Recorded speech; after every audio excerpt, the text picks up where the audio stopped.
पहले डॉक्टर एहसान साहब एमएनए के उम्मीदवार होते थे, आज उनका बेटा एमपीए का उम्मीदवार है। चेंज क्या है? मैं उसमें ये कहता, और पिछला 1.5 साल जो गुजरा है पीडीएम की सूरत में, उन्होंने तो कह लें कि सत्यानाश करके रख दिया है इस पाकिस्तान का। तो लोगों ने जब सदका ज़कात देने हो तो लोगों के जहन में जमात इस्लामी का नाम आता है कि इसको ज़कात देनी चाहिए, सदकात देने चाहिए, तो हकदार तक जो है पहुंच जाएंगे। और जब वोट की बारी आती है तो लोगों को शऊर देने की बात है, और अब लोगों में अवेयरनेस मौजूद है। सिर्फ यूरोप की तारीफ़ें करके और बरतानिया की तारीफ़ें करके जो है वो हम अपने पाकिस्तान को बेहतर नहीं कर सकते। बिस्मिल्लाहिर्रहमानिर्रहीम। करोड़ों दरूद मोहम्मद मुस्तफ़ा सल्लल्लाहु अलैहि वसल्लम और उनकी आल पर। नाज़रीन, प्रोग्राम आज की बात के साथ आपका मेज़बान शहजाद राजा इस वक्त आपकी खिदमत में हाज़िर है। मेरे साथ आज मेहमान मौजूद हैं जनाब डॉक्टर हैदर एहसान साहब, जो कि हल्का पीपी 33 से इस वक्त एमपीए के उम्मीदवार हैं और पाकिस्तान जमात इस्लामी के ये मुंतखब शुदा उम्मीदवार हैं। हल्का पीपी 33 से तराजू इनका इंतखाबी निशान है। इनसे बात करते हैं। डॉक्टर साहब वेलकम, कैसे हैं सर? अल्लाह का शुक्र जी, अल्हम्दुलिल्लाह। कैसी जा रही है इंतखाबी कैंपेन आपकी? अल्हम्दुलिल्लाह, लोगों का रिस्पांस, हल्के के सूरत हाल, कैंपेन बहुत ज़बरदस्त जा रही है अल्हम्दुलिल्लाह। अच्छा, इस वक्त जो पाकिस्तान तहरीक इंसाफ के साथ जो मामला चल रहे हैं, आप इसको कैसी नज़र से देखते हैं? तमाम जो पार्टियां हैं, तमाम उम्मीदवार हैं, तमाम को बराबर का मौका मिलना चाहिए कि वो अपनी कैंपेन करें, अपना मंशूर जो है वो आवाम के सामने पेश करें, और फिर आवाम को ये फ़ैसला होना चाहिए कि वो किसको जो है वो हुकूमत जो है वो सौंपते हैं। तो ये बुनियादी इंसानी हकूक़ हैं जी, ये तमाम अफराद को, तमाम पार्टियों को जो है वो मिलने चाहिए, और जो हो रहा है बदकिस्मती के साथ ऐसा नहीं होना चाहिए। तो आप समझते हैं कि अगर ऐसे माहौल में इलेक्शन होता है तो जमात इस्लामी के जो उम्मीदवार मेहनत कर रहे हैं तो उनको उनके रिजल्ट उस तरह मिलेंगे?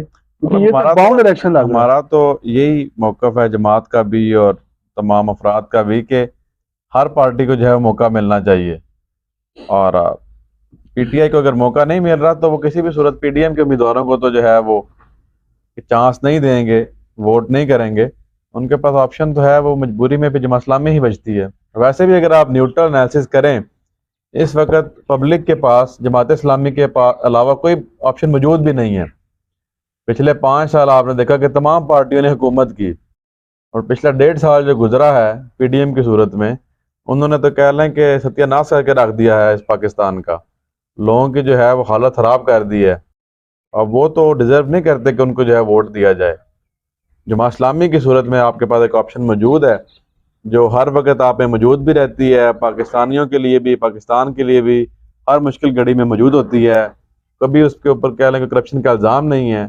जमात इस्लामी एक अच्छी ऑप्शन जो है वो लोगों के पास मौजूद है। अच्छा, ये आप तो कहते हैं एक अच्छी ऑप्शन है, लेकिन हम समझते हैं कि जमात इस्लामी कि खिदमत की अगर सियासत को बात की जाए तो जमात इस्लामी का नंबर उसमें सर फहरिस्त है। और खिदमत आपकी जमात पाकिस्तान के हर मुश्किल वक्त में सर फहरिस्त होती है, लेकिन उसके बावजूद इतनी मुनज़्ज़म होने के जमात मुनज़्ज़म होने के बावजूद, खिदमत का एक लंबा सिलसिला होने के बावजूद, क्या वजह है कि जमात इस्लामी उस इलेक्शन में सीटें हासिल नहीं कर पाती?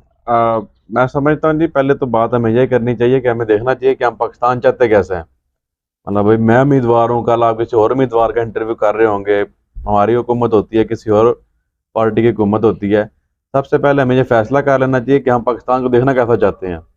सिर्फ यूरोप की तारीफ़ें करके और बरतानिया की तारीफ़ें करके जो है वो हम अपने पाकिस्तान को बेहतर नहीं कर सकते। हमें जो हमारे बच्चे बड़े हो रहे हैं, उनको यहाँ पे रोज़गार के मौके नहीं मिल रहे, उनको जो है वो मजबूर हैं इस बात पर कि मुल्क छोड़ के जो है बाहर जाएँ। तो हमने पहले तो ये फैसला करना है कि हम अपना पाकिस्तान देखना कैसे चाहते हैं। हम ऐसा पाकिस्तान देखना चाहते हैं कि जहाँ पे तालीम जो है वो सरकारी इदारों में बेहतरीन मिले, इंसाफ जो है वो ख़रीदना ना पड़े, सेहत जो है वो सरकारी अस्पतालों में बेहतरीन मिले, रोज़गार के बेहतरीन मौके हमारे जो यूथ है उसको मुहैया हों, उनको सरकारी ज़मीनें दी जाएँ, उनको इंटरेस्ट फ्री लोन दिए जाएँ, और एक ऐसी पुरएतमाद हुकूमत हो कि लोग उसमें जो है वो सेफ फील करें। आप समझते हैं कि ऐसे हालात में ये जो हुकूमत है ये बड़ी पुरएतमाद होगी? मैं समझता हूँ कि जमात इस्लामी एक आपसी ऑप्शन मौजूद है कि जिसके ऊपर वैसे भी कोई मुश्किल घड़ी आए तो लोगों ने जब सदका ज़कात देने हो तो लोगों के जहन में जमात इस्लामी का नाम आता है कि इसको ज़कात देनी चाहिए, सदकात देने चाहिए, तो हकदार तक जो है पहुँच जाएंगे। और जब वोट की बारी आती है तो लोगों को शऊर देने की बात है, और अब लोगों में अवेयरनेस मौजूद है कि वोट की भी जब बारी आएगी तो जमात इस्लामी को वोट देंगे तो इंशाअल्लाह ताला पाकिस्तान के हालात भी बेहतर होंगे, और जो जिस तरह का हम पाकिस्तान देखना चाहते हैं इंशाल्लाह ताला उसकी तरफ हम सफर अपना शुरू सर हम यही तो बात कर रहे हैं कि आप हर दफा आपके उम्मीदवार हल्के में मौजूद होते मैं हैं, उसमें यही इलेक्शन कहता के हूं, मैदान में मौजूद होते हैं, लेकिन उसके बावजूद क्या वजह है कि जमात इस्लामी आज तक उस तरह वाज़ेह अक्सरियत नहीं हासिल कर सकी? मैं उसमें यही कह रहा हूँ कि लोग समझते हैं कि वोट की जो अहमियत इतनी ज्यादा नहीं है, पैसों की अहमियत इतनी ज्यादा है। जब उन्होंने वो समझते हैं कि जमात हाँ, इस्लामी सदकात है रात के वो लिए हैं। समझते हैं कि 1000 2000 या 50,000 अगर आपने देने हैं तो वो तो ईमानदार बंदे को दें जो जमात इस्लामी है, और अगर आपने वोट देना है तो वो फिर आप गली नाली या अपनी बर्तन में दे दें, उसको लोग इतनी अहमियत नहीं देते। तो जो बंदा अपने 10 लाख रुपए या अपने प्लॉट बेच के सदकात दे रहा है, वो अपने घर के 10 वोट भी तो उसको दे सकता है उस पार्टी को। तो अल्हम्दुलिल्लाह अब अवेयरनेस लोगों में आ गई है, लोगों में शऊर भी आ गया है, तो इंशाल्लाह ताला जमात इस्लामी को अच्छा रिस्पांस आवाम की कैसा तरफ से मिल रहा रिस्पांस देख रहे हैं? डॉक्टर हदीर खान रोजाना फील्ड में होते हैं, इलेक्शन कैंपेन कर रहे हैं, कैसा लोगों के माइंड में है कि अभी भी लोग उसी तरह गली नाली की सियासत पे बाउंड हैं, या लोग चाहते हैं कि वाकई मुल्क में चेंज आए? है। सिराजुल हक साहब ने आज से तकरीबन 3 साल पहले ये ऐलान किया था कि मैं अपनी पार्टी की आधी से ज्यादा टिकटें जो है वो यूथ को दूंगा। तो लीडर हमेशा वही बड़ा होता है जो अपनी जो बात कहे उस पर पैरा भी दे। तो मैं आपके सामने मौजूद हूँ, और इस तरह हमारे कई सर आपका उम्मीदवार तो हैं। सियासी देखें, आपको तो एक वो चेंज चलती आ रही है ना कि आपको मैं हदीर साहब को टिकट मिल गया, मैं उसमें और उसके बाद आपको टिकट मिल गया, और मैं ये वही विरासती जो सियासत है मैं उसी पे उसी का एक आगे सिलसिला चल आऊंगा रहा है। कि जमात इस्लामी ने अपने आधे से ज्यादा टिकटें जो हैं वो इस टाइम यूथ को दिए हैं। कोरोना के पहले डॉक्टर एहसान साहब अमीर जिला थे, इस वक्त जो है वो अंसर दूल साहब अमीर जिला हैं। इससे पहले डॉक्टर एहसान साहब एमएनए के उम्मीदवार होते थे, आज उनका बेटा एमपीए का उम्मीदवार है। मैं चेंज क्या है? मैं उसमें ये कहता हूँ ना कि पार्टी का ये फैसला है कि जिसको वो बेहतर समझ, पार्टी के अरकान ने जिसको वोट करना है, जिसके लिए बेहतर समझना है।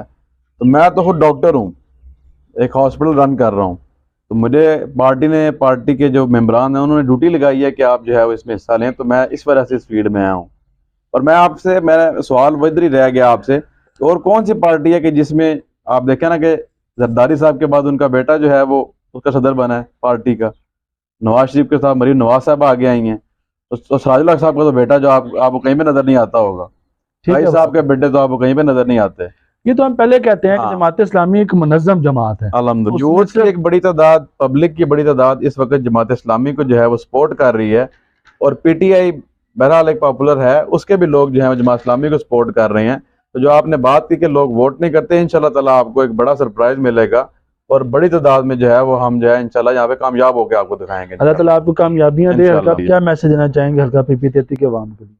मैसेज जी 33 की आवाम के लिए ये है कि आपने तमाम पार्टियों को मौका दिया है जिन्होंने आपको बुरी तरह नाकाम किया और बुरी तरह मायूस किया है, तो आप जमात इस्लामी को मौका दें, जिसने हर मुश्किल घड़ी में जो है वो आपका साथ भी दिया है। तराजू को जो है वो आप याद रखें, इंशाल्लाह ताला आपकी उम्मीदों में पूरा उतरेंगे, और इंशाल्लाह अपने हल्के को भी जो है वो मिसाली बनाएंगे, और पाकिस्तान की तरक्की में और पंजाब की तरक्की में जिस हद तक मुमकिन होगा अपना किरदार अदा करेंगे।